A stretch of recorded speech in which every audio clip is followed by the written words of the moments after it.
Hello friends, स्वागत है आपका नॉलेज नेस्ट अड्डा पर। जैसे मैंने आपको बोला था, कल से मैं आपका फ़िलासफ़ी स्टार्ट करूँगी। प्रोफेशनल एबिलिटी का फर्स्ट चैप्टर फ़िलासफ़ी स्टार्ट करूँगी। फ़िलासफ़ी ऑफ एजुकेशन में फर्स्ट टॉपिक है वेरियस स्कूल ऑफ फ़िलासफ़ी। तो हम पहले उसे लेके चलेंगे। तो स्टार्ट करते हैं। फ़िलासफ़ी क्या है? ग्रीक वर्ड है एक, जिसमें फाइलो का अर्थ है लव एंड सोफिया का मीनिंग है विजडम।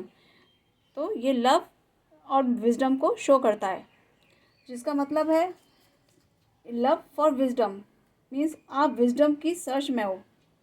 फ़िलासफ़ी का मीनिंग हो गया कि आप विजडम की सर्च में हो, तो उसको हम बोलते हैं फ़िलासफ़ी, जिसका मीनिंग एग्जैक्टली मीनिंग है philosophy show that the philosopher is constantly and everywhere engaged in the search of truth. ये कॉन्स्टेंटली हर जगह ट्रुथ की सर्च में रहता है, जिसे हम फिलॉसफी बोलते हैं। तो इन एजुकेशन वर्ड में एजुकेटम, एजुकेयर, एजुसेयर ये सारे वर्ड्स आते हैं, लेकिन ये सारे वर्ड्स कैसे होते हैं? लैटिन वर्ड होते हैं, जिसमें एजुकेटम, एडुकेयर, एडुसियर ये सारे वर्ड लैटिन वर्ड्स होते हैं। ये एग्ज़ाम में मोस्टली पूछ लिया जाता है कि एजुकेशन में एजुकेटम, एडुकेयर एंड एडुसियर किससे लिए गए हैं, तो आपको पता होना चाहिए कि लैटिन वर्ड से लिए गए हैं। अब बात करते हैं हम जॉन एडम्स की। इन्होंने एजुकेशन के को दिया है, जिसे बोला है बाइपोलर प्रोसेस। इनके अकॉर्डिंग जो एजुकेशन है वो बाइपोलर प्रोसेस है। अब इस बाइपोलर प्रोसेस में कौन कौन आता है? टीचर आते हैं और स्टूडेंट आते हैं, या स्टूडेंट कह लो या लर्नर कह लो, सेम थिंग है। तो ये बाइपोलर प्रोसेस किसने दिया है? जॉन एडम्स ने। ये मोस्टली पूछा जाता है एग्ज़ाम में। अब जॉन एडम्स के बाद आते हैं जॉन ड्यूई। जॉन ड्यूई ने कौन सी क्या दिया है? एजुकेशन का ट्राइपोलर प्रोसेस दिया है, जिसमें टीचर और स्टूडेंट तो रहते ही हैं, बट उन्होंने ट्राइपोलर में थर्ड चीज़ क्या दी है? सोशल लेवल में अब चाहे सोसाइटी आ जाए, एनवायरनमेंट आ जाए या कैरिकुलम आ जाए, इन तीनों चीज़ों में से कुछ भी आ जाएगी तो वो उसका क्या मान लिया जाएगा? थर्ड लेवल मान लिया जाएगा, मतलब सोशल लेवल में आ जाएगा वो। तो जॉन ड्यूवी ने क्या दिया है? Tripolar process. और जॉन एडम्स ने क्या दिया है? Bipolar process. ये दोनों एजुकेशन के प्रोसेस दिए हैं जो मोस्टली पूछ लिए जाते हैं एग्जाम में, या तो जॉन एडम्स का पूछ लिया जाएगा या जॉन ड्यूई का। तो आपको पता होना चाहिए कि बाइपोलर में टीचर और स्टूडेंट्स आते हैं, और ट्राइपोलर में आपका टीचर, स्टूडेंट और सोशल लेवल आता है।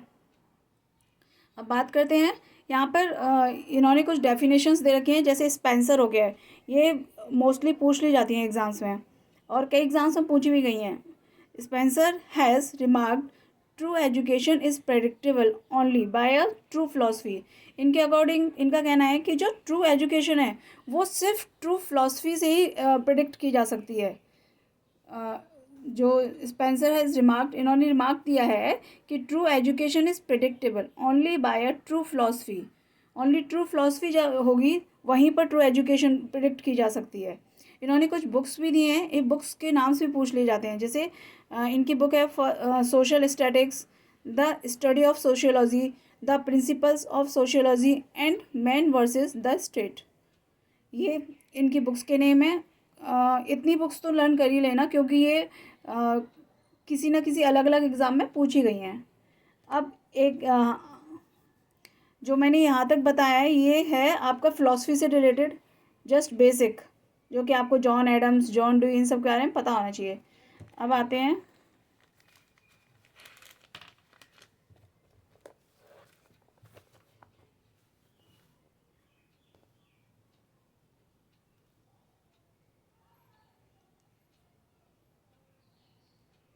Wait a minute.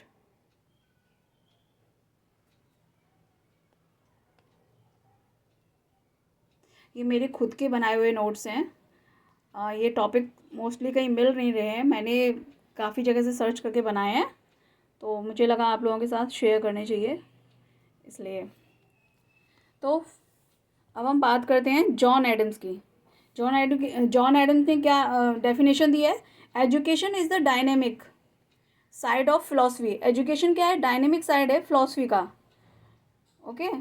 और रॉस ने क्या दिया है? फिलोसफी, रॉस की डेफिनेशन बहुत इंपॉर्टेंट है, कई जगह एग्जाम से पूछी गई है। ये इसमें यूजीसी नेट वाले में भी पूछी गई है इसकी, और केवी में के एग्जाम में भी रॉस की डेफिनेशन पूछी है। Philosophy and education are the two side of same coin, the former is the contemplative while the latter is the active side. ये क्या है, सिक्के के दो पहलू बताए हैं, फिलोसफी और एजुकेशन सिक्के के दो पहलू बताए हैं इन्होंने। तो philosophy and education are the two side of the same coin, the former is the contemplative while the latter is active side. जो एजुकेशन है, जो इन्होंने उसको क्या बताया, एक्टिव साइड बताया है। ठीक है, तो ये जॉन एडम्स की डेफिनेशन होगी, ये रॉस की डेफिनेशन होगी। अब इनमें रिलेशन पूछ लिया जाता है, चाहे वो रिलेशन फिलॉसफी और एजुकेशन में पूछा जाए, या सोशियोलॉजी और एजुकेशन में पूछा जाए, या साइकोलॉजी और एजुकेशन में पूछा जाए, इनमें से किसी में भी अगर रिलेशन पूछ लिया जाता है तो आपका आंसर हमेशा रहेगा कि ये इंटरडिपेंडेंट है। इसमें रिलेशन जो है वो इंटरडिपेंडेंट है। All are interdependent relations. आपसे पूछा जाएगा रिलेशन कैसा है इनका, तो आपका आंसर हमेशा होना चाहिए इंटरडिपेंडेंट। ये साथ साथ चलती हैं, फिलॉसफी और एजुकेशन साथ साथ चलेगी, सोशियोलॉजी और एजुकेशन साथ साथ चलेगी, साइकोलॉजी और एजुकेशन भी साथ साथ चलेगी, इसीलिए ये क्या हो गया, इंटरडिपेंडेंट है। तो ये अलग अलग तरीक़ों से पूछी जाती हैं, तो आपका आंसर हमेशा इंटरडिपेंडेंट ही रहना चाहिए। अब आते हैं ब्रांचेज ऑफ फिलॉसफी पे। इसकी कुछ ब्रांचेज होती हैं फिलॉसफी की। फर्स्ट हो गई epistemology, second is metaphysics, third is axiology. Epistemology में स्टडी ऑफ नॉलेज, नॉलेज की स्टडी करते हैं हम। मेटाफिजिक्स में स्टडी ऑफ रियलिटी, इसमें हम रियलिटी की स्टडी करते हैं। और एक्सियोलॉजी में study of ethics and values, values और इथिक्स की स्टडी हम कहाँ करते हैं, एक्सियोलॉजी में। मेटाफिजिक्स की कुछ सब ब्रांचेस भी होती हैं, cosmology, cosmogony, ontology, psychology, philosophy of self. ये सारे आपको लर्न करने की ज़रूरत नहीं है, बट थोड़ा रिमाइंड करके रखिएगा कि अगर ये मान लो आ जाए तो आपको पता होना चाहिए। मेटाफिजिक्स में क्वेश्चन आपका ऐसे आ सकता है कि कॉस्मोलॉजी, ऑन्टोलॉजी, कॉस्मोलॉजी और कॉस्मोगोनी ये किससे रिलेटेड है, तो आपको पता होना चाहिए मेटाफिजिक्स में, मेटाफिजिक्स से रिलेटेड है। अगर क्वेश्चन आ जाए ब्रांचेज ऑफ फिलॉसफी कौन कौन सी हैं, मेटाफिजिक्स, कॉस्मोगोनी, फिलॉसफी ऑफ सेल्फ, तो आपको पता होना चाहिए आंसर इज मेटाफिजिक्स। तो इस तरीके से घुमा के आपसे क्वेश्चन पूछे जाएंगे, तो बट आपको आंसर्स पता होने चाहिए। तो उसके लिए थोड़ा ये ध्यान रखना इन नेम्स को, बट ये तो आपको पता ही होना चाहिए कि branches of philosophy, epistemology, metaphysics, axiology. अब axiology for aim of education. जब एक्सियोलॉजी किसकी बात करती है, जब नॉलेज की बात हो रही है, यहाँ पर स्टडी, यहाँ पर एक्सियोलॉजी में यहाँ पर स्टडी ऑफ इथिक्स और वैल्यूज़ की बात हो रही है। तो इथिक्स और वैल्यूज़ कब आते हैं, जब हम एजुकेशन की एम की बात कर रहे हैं। तो एम किसके थ्रू होता है, जहाँ पर इथिक्स और वैल्यूज़ आ जाते हैं। जब इथिक्स और वैल्यू आएंगे तो इट मीन्स वो एजुकेशन का एम है, ठीक है ना, एम ऑफ एजुकेशन आ जाएगा। और एपिस्टेमोलॉजी, एपिस्टेमोलॉजी में हम किसकी स्टडी करते हैं, नॉलेज की। तो नॉलेज हम किसके थ्रू लेते हैं, मेथड ऑफ टीचिंग, टीचिंग्स के जो मेथड्स होते हैं, फॉर मेथड ऑफ टीचिंग्स, जिसमें हमें नॉलेज की रिक्वायरमेंट रहती है। काफ़ी अलग अलग मेथड से हम नॉलेज गेन करते हैं। मेटाफिजिक्स, मेटाफिजिक्स क्या है, स्टडी ऑफ रियलिटी, यहाँ पर हम रियलिटी की स्टडी करते हैं। तो उसमें आ जाता है ऑब्जेक्टिव्स ऑफ टीचिंग, किसके लिए करते हैं, फॉर ऑब्जेक्टिव ऑफ टीचिंग। इसमें ऑब्जेक्टिव्स में आ जाते हैं, नेचर ऑफ एग्जिस्टेंस भी आ जाता है, ट्रुथ भी आ जाता है, नॉलेज भी आ जाती है। अगर अगर आपसे एक वर्ड में पूछा जाए कि axiology aim of education, epistemology method of teaching, metaphysics objectives of teaching, तो आपसे सिंपल इस तरीके से भी क्वेश्चन बन सकता है, एक्सियोलॉजी व्हाट इज एक्सियोलॉजी, तो आपको एम, मेथड, ऑब्जेक्टिव्स और चौथा और कोई ऑप्शन दे के पूछ लेंगे, तो आपको पता होना चाहिए एम है। ओके, नाउ नेक्स्ट इज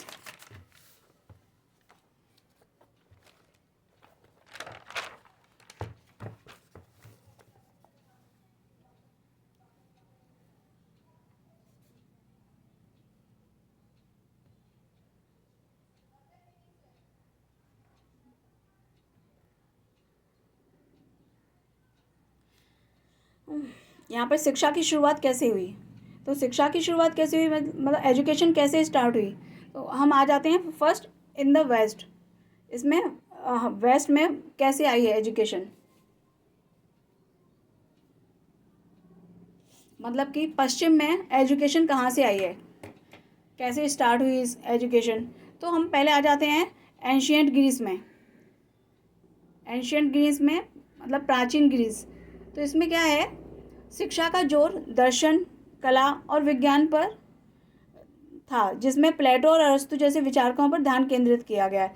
इसमें क्या है, एंशियंट ग्रीस में जो एजुकेशन एम्फेसाइज्ड किया गया है वो फिलॉसफी, आर्ट एंड साइंस पर फोकस किया गया है। फोकसिंग ऑन थिंकर्स, कौन कौन से थिंकर्स के थ्रू फोकस किया गया है, प्लेटो और अरिस्टोटल के द्वारा, ठीक है ना। तो ये दो हमारे थिंकर्स हैं, प्लेटो और अरिस्टोटल, जिन्होंने हमें एम्फेसाइज किया है फिलॉसफी, आर्ट और साइंस पर। तो वो किस में आते हैं, एंशियंट ग्रीस में। अब मिडिल एज में कौन कौन से आ जाते हैं, church drive education focusing on anthology and moral values. जो मध्य युग है हमारा, मिडिल एज है, उस जो मध्य युग है उसमें धर्म आधारित शिक्षा जो धर्मशास्त्र और नैतिक मूल्यों पर केंद्रित थी, उस पर जोर दिया गया है। धर्म आधारित शिक्षा जो धर्मशास्त्र और नैतिक नैतिक मूल्य, मतलब कि इसमें हमारे मोरल वैल्यूज़ आ जाएंगे। ये किस पे फोकस कर रहा है, ये मिडिल एज वाला। मिडिल एज में हमारे मध्य युग में फोकस कर रहा है मोरल वैल्यूज़ पर और ये धर्मशास्त्र पर। तो ये एंशियंट ग्रीस में हमारा फोकस कर रहा है आर्ट और साइंसेस पर, और यहाँ पर हम मध्य एज में आ गए, मिडिल एज में आ गए, मध्य युग में, तो ये फोकस कर रहा है हमारे धर्मशास्त्र पर, वैल्यूज़ पर। अब आ जाते हैं मॉडर्न एरा पर, आधुनिक युग पर। तो आधुनिक युग, मॉडर्न एरा क्या बोल रहा है, shift toward secular, scientific and technical education. ये किस पे शिफ्ट हो जाते हैं, धर्मनिरपेक्ष, वैज्ञानिक और तकनीकी शिक्षा की ओर इनमें बदलाव आ जाता है। मतलब आधुनिक युग किसकी बात कर रहा है, धर्मनिरपेक्ष की बात कर रहा है, वैज्ञानिक युग की बात कर रहा है, तकनीकी शिक्षा की बात कर रहा है। इसमें दो चीज़ें आ जाती हैं, द्वैत और अद्वैत, ठीक है। द्वैत और अद्वैत का क्या मतलब है,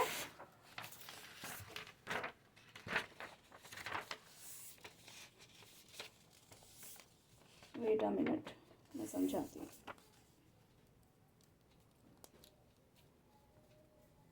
इन दो चीज़ों की बात करता है, द्वैत और अद्वैत। तो द्वैत किसकी बात करता है, जिसमें दो लोग होते हैं, और अद्वैत किसकी बात करता है, जिसमें वन होते हैं। तो दो लोग किस में होंगे, यहाँ पर ये गॉड को मानते हैं और एक सेल्फ रहते हैं, और यहाँ ये सेल्फ की बात करते हैं, ठीक है। तो गॉड के साथ साथ और भी बहुत सारी चीज़ें आ जाती है, जैसे कि जब हम पाखंड की बात करते हैं, गॉड के साथ साथ जो आजकल के साधु जो होते हैं वो कहाँ पर लेके चले जाते हैं इस चीज़ को, पाखंड पर, ठीक है। और इस पाखंड में कौन फंस जाता है, जो अनएजुकेटेड पर्सन होता है। जो अनएजुकेटेड पर्सन होता है वो यहाँ फंस जाता है। तो वो किस में आता है, द्वैत में। द्वैत में क्या, किसकी बात करते हैं हम, इसको याद रखने के लिए मैंने टर्म दिया है कि यहाँ पे हम दो की बात करते हैं, यहाँ पे हम वन की बात करते हैं। ये सिर्फ मैंने आपके माइंड में रहें उसके लिए मैंने समझाया है। अदरवाइज हम इसको ऐसे लेंगे कि द्वैत में एक तरीके से पाखंड की बात हो जाती है। जब कभी अगर पाखंड शब्द आ जाता है तो वो कहाँ है, द्वैत में। लेकिन ऐसा नहीं है कि अगर हम भगवान की बात करते हैं तो वहाँ पाखंड ही है। अलग अलग विश्वास हैं अपने, हर कोई एक जैसा नहीं होता है। कोई बिलीव करता है और कोई अंधविश्वास में चला जाता है। तो जहाँ हम एंशियंट ग्रीस की बात कर रहे हैं वहाँ पर जब ये आर्ट और साइंसेस की बात हो रही है तो ये किसकी तरफ है, अद्वैत की तरफ। वहीं जहाँ मिडिल एज में आ जाते हैं, मध्य युग में आ जाते हैं, तो ये किस में आ जाता है, धर्मशास्त्र और नैतिक मूल्यों पर, चर्च ड्राइवन एजुकेशन और मोरल वैल्यूज़ में आ जाता है। तो इट मीन्स ये किस में आ गया है, द्वैत में। मध्य युग किस में आ गया, मिडिल एज किस में आ गया, द्वैत में। और एंशियंट ग्रीस किस में आ गया, अद्वैत में, ठीक है। तो उसके बाद मॉडर्न एरा फिर में आगे धर्मनिरपेक्ष, वैज्ञानिक और तकनीकी। शिफ्ट टुवर्ड्स किस में टुवर्ड्स हो गया, शिफ्ट हो गया स्केलुलर, साइंटिफिक और टेक्निकल में। मतलब यहाँ भी आपके गॉड की कोई बात नहीं हो रही है, सिर्फ अपने बारे में बात हो रही है, साइंस की बात हो रही है। तो ये किस में आ गया, अद्वैत में। मतलब कैसे एजुकेशन की स्टार्टिंग हुई, पहले अद्वैत आया, फिर द्वैत आया, फिर अद्वैत आ गया। तो द्वैत और अद्वैत का मतलब आप समझ गए होंगे। इस तरीके से हम इस जो हमारी स्टार्टिंग हुई है एजुकेशन की पश्चिम में, उसकी बात करते हैं। अब in India,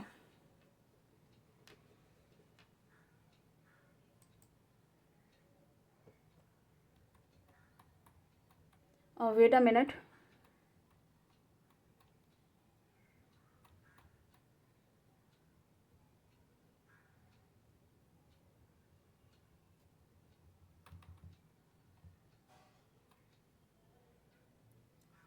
in India, Bharat में अगर हम शिक्षा की बात करते हैं तो पहले वैदिक काल आया वैदिक पीरियड, जिसमें Gurukul system focus on spiritual, moral and practical knowledge. इसमें क्या है, गुरुकुल प्रणाली की बात हो रही है। गुरुकुल प्रणाली आती है इसमें, जिसमें आध्यात्मिक, नैतिक और व्यवहारिक ज्ञान पर जोर दिया गया है, जिसे हम बोलते हैं वैदिक पीरियड, वैदिक काल। फिर आते हैं बुद्धिस्ट पीरियड, बौद्ध काल। इसमें मठ आधारित शिक्षा, जिसमें ध्यान, तर्क और ग्रंथों पर जोर दिया गया है, जिसमें monastic education with emphasis on meditation, logic and scriptures, इन सब पर फोकस किया गया है। यहाँ पर हो गया, इसमें जो बुद्धिस्ट में है, बौद्ध काल है, उसमें मेडिटेशन पे बहुत ध्यान दिया गया था। मेडिटेशन, लॉजिकल, स्क्रिप्चर्स, ठीक है ना। इसमें मेडिटेशन आज भी काफ़ी जगह रहता है मेडिटेशन का। तो बुद्धिस्ट के पीरियड में मेडिटेशन आया, और वैदिक में स्पिरिचुअल और मोरल आए। मोरल पर और प्रैक्टिकल नॉलेज पे ज़्यादा एम्फेसाइज किया गया। देन बाद में आया कॉलोनियल एरा, औपनिवेशिक युग। इसमें क्या था, ब्रिटिशों द्वारा पश्चिमी शैली के स्कूलों की स्थापना की गई। जब ब्रिटिश हमारे यहाँ से इतनी चीज़ें लेके गए, जैसे कि यहाँ के मोरल्स लेके गए यहाँ के गुरुकुल प्रणाली और मेडिटेशन, इन सब चीज़ों की शिक्षा वो यहाँ से लेके गए। तो हमने ब्रिटिशों से क्या लिया, हमने ब्रिटिशों से उनके द्वारा जो पश्चिमी शैली के स्कूल थे, उनको स्कूलों में पश्चिमी शैली के स्कूलों की स्थापना जो यहाँ पर हुई, उनके उसमें जिस तरीके से एजुकेशन दी जा रही थी, उस सबको हमने यहाँ पर अपने में, अपनी एजुकेशन में शामिल किया। तो औपनिवेशिक युग में क्या आ गया, ब्रिटिशों द्वारा पश्चिम शैली के स्कूलों की स्थापना। यहाँ पर उस टाइम का एक रेलवे आरआरबी का कॉलेज है शायद अभी यहाँ पर, उस टाइम पीरियड का बना हुआ। तो इस तरीके से कॉलोनियल एरा में क्या हुआ, introduction of western style school by the British. यहाँ पर इंट्रोडक्शन किया गया वेस्टर्न स्टाइल स्कूल का ब्रिटिश के द्वारा। तो इंडिया में, भारत में कैसे हमारी एजुकेशन की शुरुआत हुई, पहले वैदिक पीरियड आया, फिर बुद्धिस्ट पीरियड, फिर कॉलोनियल एरा। तो वैदिक में गुरुकुल सिस्टम आया, बुद्धिस्ट में मेडिटेशन, लॉजिकल, स्क्रिप्चर्स आए, और कॉलोनियल एरा में वेस्टर्न स्टाइल स्कूल आए, ठीक है ना। तो आज हम यहीं तक पढ़ते हैं। नेक्स्ट इसी में आगे मैं वीडियो बनाऊंगी, या तो आज रात में ही एक और वीडियो बना के डालूंगी, अदरवाइज़ मैं कल डालूंगी।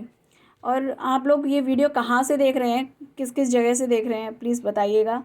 और वीडियो कैसी लगी है, थोड़ी बहुत इन्फॉर्मेटिव लगी है या नहीं लगी है, जो भी आपका व्यू है प्लीज़ दीजिएगा। ये मेरे खुद के बनाए हुए नोट्स हैं, जो कि मैंने भी काफ़ी वीडियोस से सर्च करके, और जो मेरे जानकारी में जो और टीचर्स हैं इधर, उनके थ्रू मैंने नोट्स बनाए हैं। तो नोट्स बहुत अच्छे हैं, कोई डाउट नहीं है। ये जो टॉपिक है वो बहुत मुश्किल से मिल रहा है। तो इस टॉपिक पे जितने भी नोट्स बन सकते थे, जितना भी मटेरियल मिल सकता था, मैंने उसके अकॉर्डिंग बनाया है पूरा। इसके आगे जब ये टॉपिक ख़त्म हो जाएगा तो मैं क्वेश्चंस भी कराऊंगी। हार्डली ये टॉपिक मैं 2-3 दिन में ख़त्म कर दूंगी। तो आगे कल करते हैं। बताइएगा कैसा है, वीडियो कैसी लगी आपको। और मेरा चैनल है, प्लीज़ उसे लाइक शेयर और सब्सक्राइब कर दीजिएगा, नॉलेज नेस्ट अड्डा को। Okay, thank you.